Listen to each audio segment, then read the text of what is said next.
There are certain stories that legitimately just seem too strange to be true.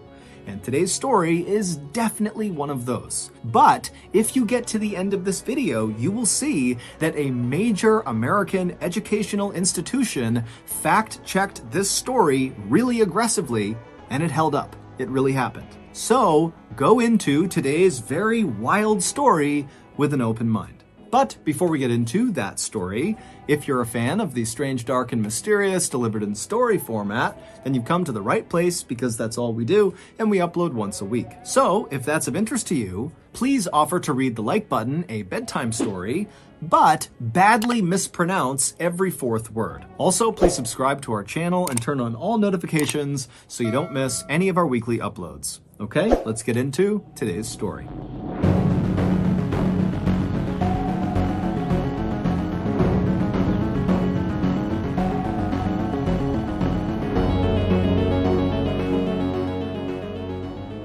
At the end of December in 1984, in a little village in northern India, a young woman named Sumitra had her first child with her husband. And right away, Sumitra fell in love with her little baby boy. She had always wanted a baby, and now that she had one, she carried him with her everywhere, strapped to her chest. And any time she had a free hand from cooking or housework, she would use it to pat his head or tickle his feet. Life was not easy for anyone in Sumitra's village, which was located just south of the Himalayan mountains along the Ganges River. Sumitra's village was very poor. People lived in mud huts with thatched roofs, they had no electricity, and basically no one had any formal education. As for Sumitra, her life was especially challenging even relative to her peers, because when she was very young, her mother died, and then her father had to go away all the time for work, and so she was left alone a lot and basically was raised by a cousin. And now, even though she was married, her husband also had to travel quite a bit for work. And so Sumitra, she lived with her husband's parents in their hut, but the reality is she wasn't nearly as close with them as she was with her own family, and her own family was nowhere nearby. And so Sumitra's life was really quite lonely, even as an adult. And so when Sumitra had her baby, it was like for the first time in her life, she didn't feel alone, and she was excited about her life. She was happy that something was finally going the way she wanted it to. But then, one day in early 1985, everything changed. That day, Sumitra, with her son attached to her chest, was walking into town to get water from the well. And as she was walking along the dirt path, she suddenly came to a stop, very rigid, and she dropped her bucket on the ground. A couple of other villagers who were nearby heard the bucket fall. They turned and looked at Sumitra, who was standing there totally rigid. And so one of these villagers, who was very concerned, walked over to Sumitra and asked her what was going on. But Sumitra, she didn't say anything. She just stood there frozen. And this concerned villager looked down at Sumitra's hands, and her fingers were bending back so hard it almost looked like they might break going in the other direction. And then this villager, before asking any more questions, looked up at Sumitra's face, and her eyes had rolled back into the back of her skull, and she had begun grinding her teeth so hard that it was making this loud cracking sound with every movement of her jaw side to side. And so this villager was totally terrified and backed up for a second, and right as they did, Sumitra's baby, who was still strapped to Sumitra's chest, began hysterically crying. And so the combination of Sumitra's baby crying and these other couple of villagers who were staring at Sumitra, who's standing there in this very grotesque pose, attracted the eyes of other nearby villagers. And soon there was a crowd of people just standing there looking at Sumitra, not sure what to do. And then, just as suddenly as Sumitra had fallen into this trance, it stopped, and Sumitra, she kind of shook her head, she fluttered her eyes, and she looked around, and then suddenly became aware that her son is hysterically crying, and also there's this crowd of people all around her. She has no idea why, and so feeling really embarrassed, but again, not knowing what's going on, Sumitra quickly picked up her water bucket, she held her son and hustled out of the crowd of people and made her way into town where she would get water. When Sumitra came back from the well and was back near her hut, she didn't tell anyone about what had happened on the way to the well. Frankly, she couldn't really remember what happened. And so Sumitra told herself that whatever happened on the trail to the well, that trance she fell into, it had to be a one-time thing, likely brought on by stress and sleeplessness from having a new baby. But a few weeks later, it happened again, and this time the trance lasted quite a bit longer. Sumitra's father-in-law had walked into their kitchen and found Sumitra standing there totally rigid with her hands kind of bending backwards and her eyes rolled back in her skull, and he would tell her later on that he had shaken her and tried to wake her up, but he couldn't for almost 10 minutes, and then when she had snapped out of it, she had no memory and had no idea what happened. By May of 1985, so roughly 5 months after her first trance, Sumitra was falling into these bizarre spells nearly every day, and they were lasting hours at a time. And even more bizarre, lately, during Sumitra's trances, she would begin to speak, and the things she said were totally strange. Typically, she would bark out cries for help. She would say her head was being crushed and someone needed to help her. And then suddenly her voice would drop down to a whisper, and she would say, "All I can see is darkness." Sumitra's family would contact the local medicine man who would come out and examine Sumitra, but he couldn't figure out what was wrong with her. Besides her trances, there seemed to be absolutely nothing wrong with her. She was the picture of good health. And then on July 16th, 1985, so roughly 6 months into these trances, Sumitra would fall into another trance while she was cooking, and during this trance, she would speak. Except when she spoke, she was very calm, and she just said, "In 3 days, I'm going to die." By this point, Sumitra was terrified of whatever was happening to her, and she was totally exhausted, and so was her family. Sumitra had stopped caring for her son, who was now about 8 months old, because she was afraid that at any moment she could fall into a trance and accidentally hurt him. And so her mother-in-law had basically become the boy's mother, and also Sumitra's husband, who was the primary breadwinner for the family, was forced to stop traveling for work and just stay home and help out with Sumitra and his son. Finally, on July 19th, 1985, so this was the day that in her trance, Sumitra had predicted she would die,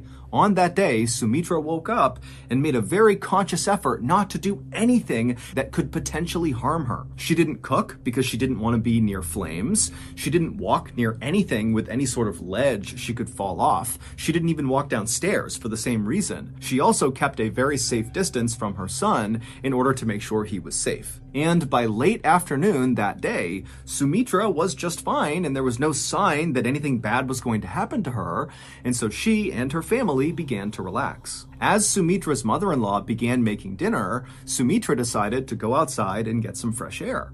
And when she got out there, she saw one of her close friends across the road, and so she waved to her, and as her friend cheerfully began walking closer to Sumitra to say hello, Sumitra suddenly froze, her eyes went back in her skull, her hands became rigid, and she fell into one of her trances. And so this friend, like everyone else in the village, had become quite accustomed to seeing Sumitra in these trances, and so really, the friend was not that concerned when she saw Sumitra doing this, but then Sumitra began doing something in her trance that this friend had never seen before. Sumitra, who normally had her hands by her side during these trances, she began raising her hands up till they reached her forehead, and then wildly Sumitra began clawing at something right above her head, and as she did, her breathing became very loud and labored, and so this friend, feeling suddenly so concerned for Sumitra, rushed over, but when she got right next to Sumitra, there was nothing she could do. Sumitra was just clawing at the sky, breathing really heavily, and then suddenly Sumitra stopped and she put her hands down by her side and she went back to this rigid pose, and then out of Sumitra's mouth came this horrible, low, rattling moan sound. It was just a constant sound that came out of her, and it got deeper and deeper and deeper until Sumitra's voice kind of cracked, and then suddenly Sumitra went totally still. And when this happened, Sumitra's friend, who was right next to her, realized Sumitra, even though she was standing upright, she was not breathing at all. It was like she was a statue. And so this friend began screaming for help. And so Sumitra's in-laws and her husband and other villagers who heard this cry, they came running outside and they quickly circled around Sumitra. And then a few minutes later, the medicine man arrived. He broke through the circle, went right up to Sumitra and began checking her out. He checked her pulse, he checked her heartbeat, he kind of looked inside of her mouth, he looked in her eyes, and then after a minute, he stepped back and he just said, she's dead. Sumitra's husband fell to his knees, and Sumitra's mother-in-law, who was carrying Sumitra's son, began crying. All the while, Sumitra's body still remained totally upright and rigid in the middle of all these people, with her hands tight by her side and her eyes rolled back, and her face frozen in what looked like a silent scream. Eventually, the medicine man and Sumitra's father-in-law stepped forward and lowered Sumitra's frozen, rigid body onto the ground on her back, and they closed her eyes. There was no hospital to take Sumitra's body to or official to call about her death. And in this village at this time, it was very important for both religious and public health reasons to take care of the body very quickly. And what that looked like was the villagers would work together to perform the Hindu death rituals, and then afterwards they would cremate the body, which is a process of burning the body until all you have left is the ashes. And so as Sumitra's body lay still rigid on her back right near her home, her family and the villagers began making preparations for her funeral. Sumitra's mother-in-law and some women from the village began scrubbing down Sumitra's body, as well as putting essential oils on her face, and other villagers who were not a part of that went off to find wood for a fire. The villagers weren't talking much, and a lot of the women were crying, but it wasn't just grief they were feeling, it was also fear. They all knew about Sumitra's trances, they happened all the time for months, but what the villagers couldn't wrap their heads around was the idea that during one of these trances, Sumitra had accurately predicted her own death.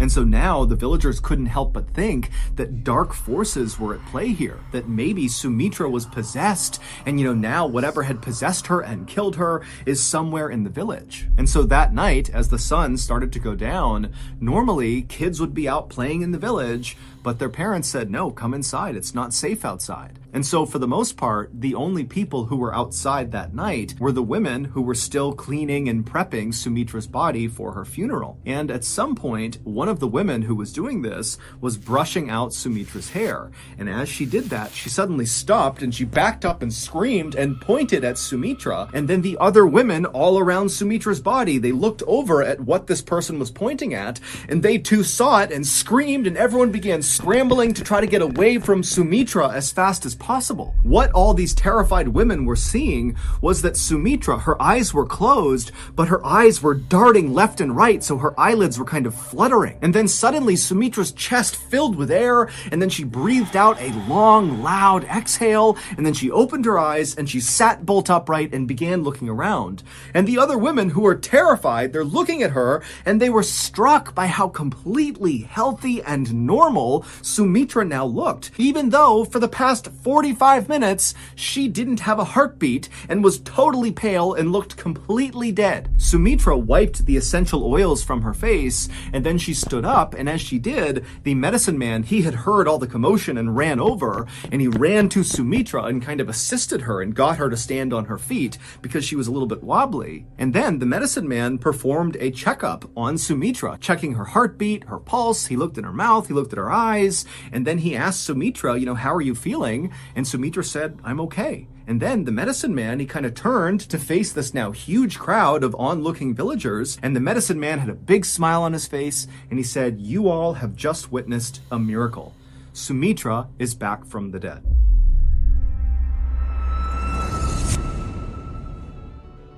If you've made it this far into today's story, then I think it's safe to assume that you like my style of storytelling, which boils down to true, strange, dark, and mysterious stories with a big plot twist or reveal at the end. If I'm right, and this is your kind of content, then I have a surprise for you. In addition to the hundreds of strange, dark, and mysterious stories here on our main YouTube channel, MrBallen, we also have a podcast called the MrBallen Podcast that puts out brand new podcast exclusive stories every Monday morning. And on Thursday mornings, we put out the remastered audio of our best YouTube videos. Go listen to all 100 plus episodes of the MrBallen Podcast, available exclusively on Amazon Music with your Prime membership. If you're not a Prime member, you can still listen to the MrBallen Podcast by subscribing to Amazon Music Unlimited in the Amazon Music app. Download the app today.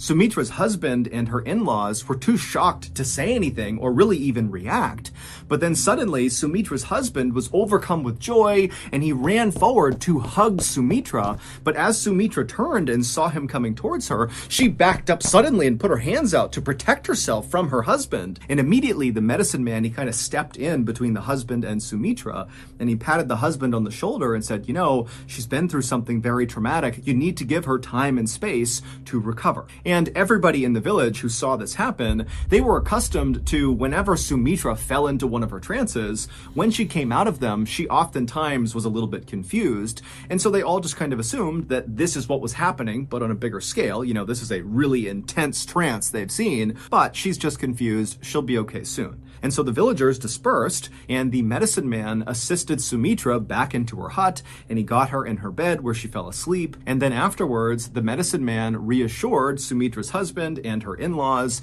that Sumitra, when she woke up, she'd likely be just fine, but he would come by and he would do another thorough medical exam on her just to make sure. And the next morning, when Sumitra woke up, she did seem a lot better. When she left her bedroom, she seemed far less confused than she had been the night before. But as soon as Sumitra saw her husband and her in-laws, she got so scared she just bolted from her hut and started running away. And so the medicine man, who had just come by to do his thorough checkup, he saw her take off, and so he began chasing her, as well as Sumitra's husband and father-in-law. They took off after Sumitra. And finally, when Sumitra's husband caught up to Sumitra, he grabbed her by the arm to stop her, and Sumitra ripped her arm away from him, and she said, "How dare you touch another man's wife?" And as the husband kind of ushered Sumitra back towards their house, she continued to say, "You're not my family. This is not my home." And then finally, Sumitra's husband and the medicine man had to literally drag Sumitra to get her to go back inside the hut. And as they dragged her inside, she kept screaming that her name was Shiva Dueti and her in-laws had killed her. Over the next couple of days, the medicine man and Sumitra's family tried everything they could to try to snap her out of what seemed like a really long trance, but nothing they did worked. It seemed like Sumitra had just kind of lost her mind. Sumitra began refusing to touch her beloved son, and instead would demand that someone bring her Rinku and Tinku. But when no one knew who or what she was talking about, Sumitra would just get furious. Sumitra had never gone to school, and so did not know how to write. But now, suddenly, in this new trance that she was in, Sumitra would go inside of her bedroom and write these long, totally unhinged sounding letters to total strangers, asking them to come, please take her home. And when she wasn't doing that, she was typically outside in the courtyard, looking at a scar on her foot, wondering how she got it. Sumitra also began wrapping her sari, which is a type of dress fabric, in a new and strange way around her head. She also refused to eat off of any dishes that her family had previously used, and her voice began to sound different. It was higher pitched and much faster, and the way she spoke was always so rude. And so eventually, Sumitra's husband and her in-laws and everybody in the village just kind of resigned themselves to the fact that when Sumitra had not had a heartbeat for 45 minutes when she died, during that time, she likely suffered serious brain damage, or at a minimum, when she kind of came back from the dead, she suffered some kind of psychological break. And so that was why she was acting the way she was. And soon, people just stopped trying to break Sumitra out of this trance she was in, and instead, they all focused on just trying to keep her from running away or hurting herself. And then one day, on October 20th, 1985, so 3 months after Sumitra had died for 45 minutes, Sumitra's family heard a knock on their front door. When Sumitra's husband went to the door and opened it up, he saw there was this older gentleman standing there wearing a suit and nice shoes, standing several feet back from the door, as if he was kind of shy but felt compelled to knock on the door. Now, right off the bat, this man looked totally out of place to Sumitra's husband. Nobody in this village wore suits or nice shoes. In fact, most people, including Sumitra and her family, didn't even wear shoes. But even stranger than what this man was wearing was what he was clutching against his chest. He had this huge leather-bound book with gold trim around the edges that he was holding onto very tightly as if it was very important. And so finally, this strange man, who was visibly nervous and rocking back and forth, began to speak. But his voice was so low, Sumitra's husband had to lean forward just to hear him. The man said his name was Ram Tripathi, and he wanted to know if there was a young woman living in this home who had recently begun acting differently. Sumitra's husband had no idea who Ram Tripathi was. He didn't know this guy. He certainly didn't know where he came from. But what was going through his head was, how is this stranger who's dressed in a funny way, who's got this weird book, how is he aware of the issues my wife is having?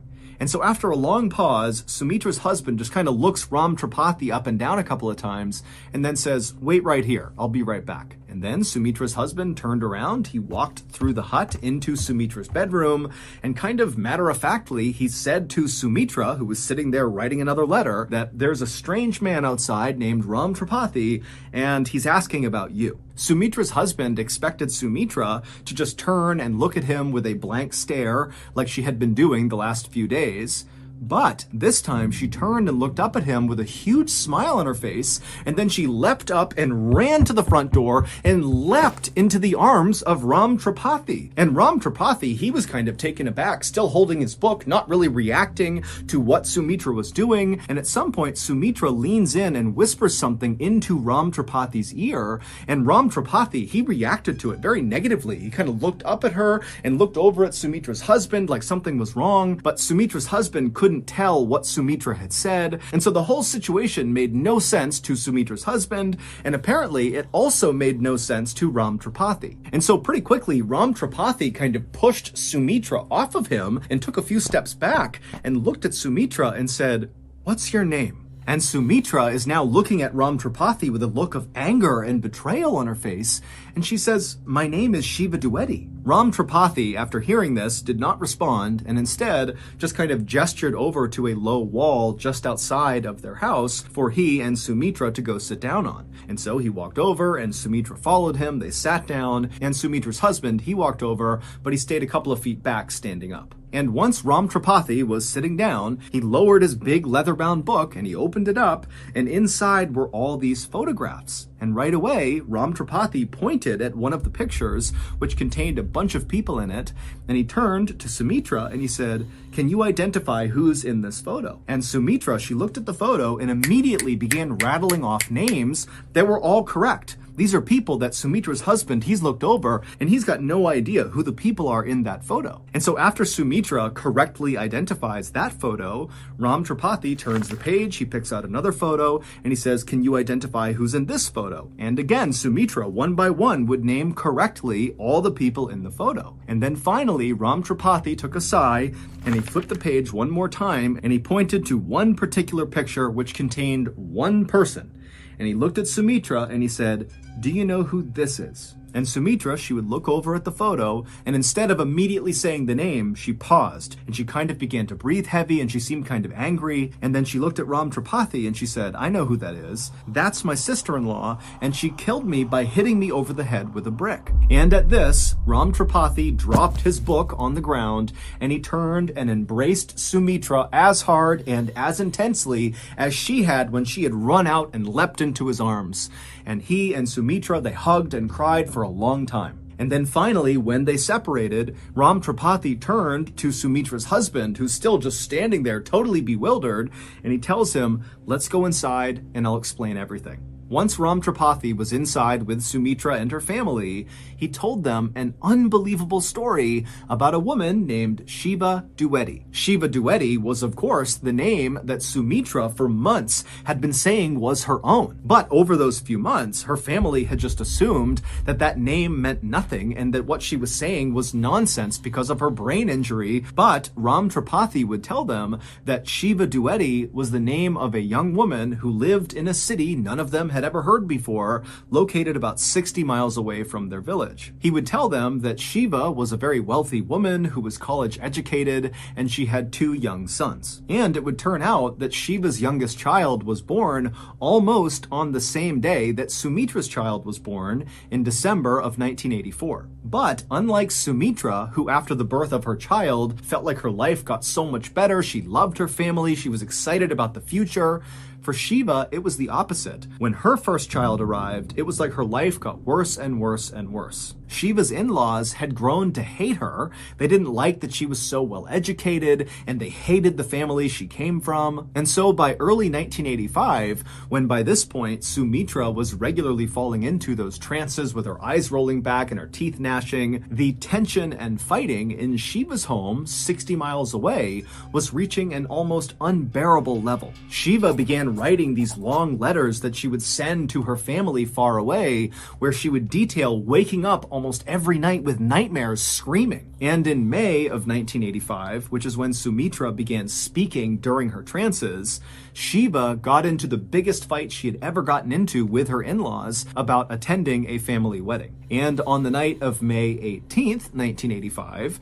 Shiva's neighbors in her city saw Shiva's in-laws literally carrying Shiva's body, which appeared to be unconscious, as they walked along the railroad tracks. When these neighbors ran up and asked if everything was okay with Shiva, Shiva's in-laws just said, "Oh, she's sick and we're taking her to the hospital." Now, it was nighttime, there were no lights around, and so it was really dark, and these neighbors couldn't get a good look at Shiva to see, what was going on with her. And so even though they thought this was very strange, they decided not to say anything. The next morning, Shiva's dead body was found lying on the train tracks right near the train station. And so someone raised the alarm, and before long, Shiva's uncle and sister ran to the train station, and when they got there and saw Shiva on the tracks, they also saw Shiva's in-laws were already there. And when they spoke to Shiva's in-laws, they told the uncle and the sister that it looks like Shiva must have jumped in front of a train to commit suicide.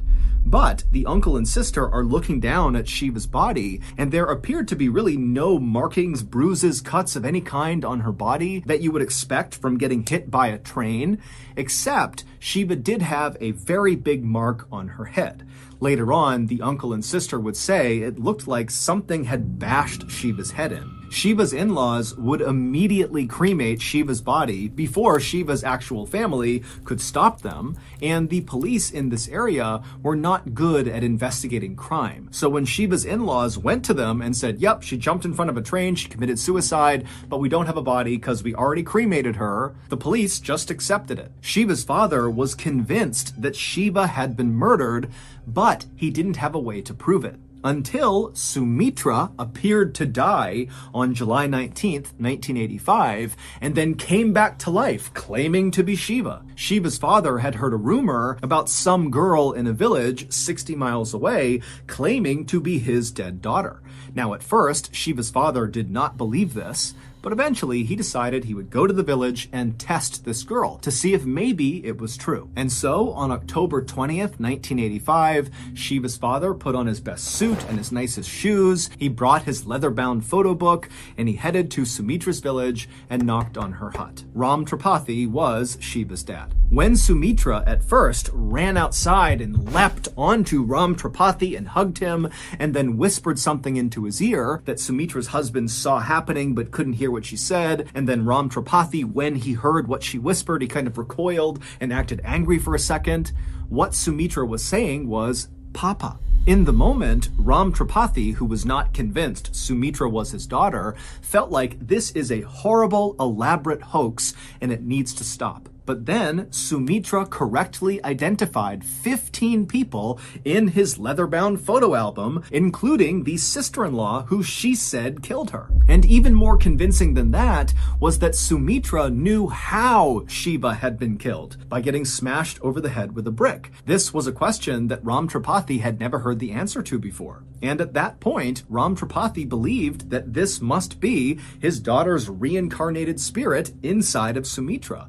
And so that was when he dropped the book and gave her a big hug. This story is considered to be one of the most credible reincarnation stories ever recorded. Scientists from the University of Virginia in America actually went to India to study Sumitra and interview everybody involved. And they concluded that this was not a hoax. They said that Sumitra had most likely either been possessed by or reincarnated as Shiva Duety.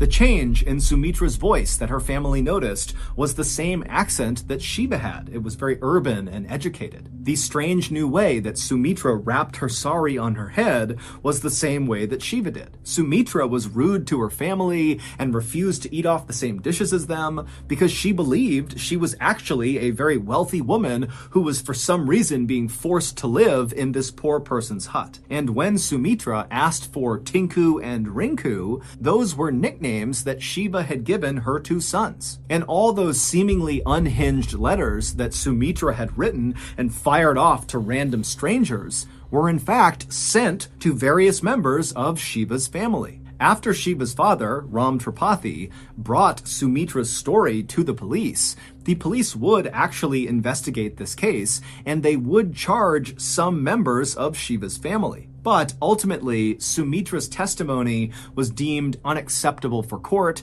and so the case was never officially solved. As for Shiva's in-laws, they have always denied killing her. Sumitra lived the entire rest of her life as Shiva, and Shiva's real parents accepted her as their daughter. Sumitra also came to accept her son and raised her son with her husband in their little village until she died in 1998.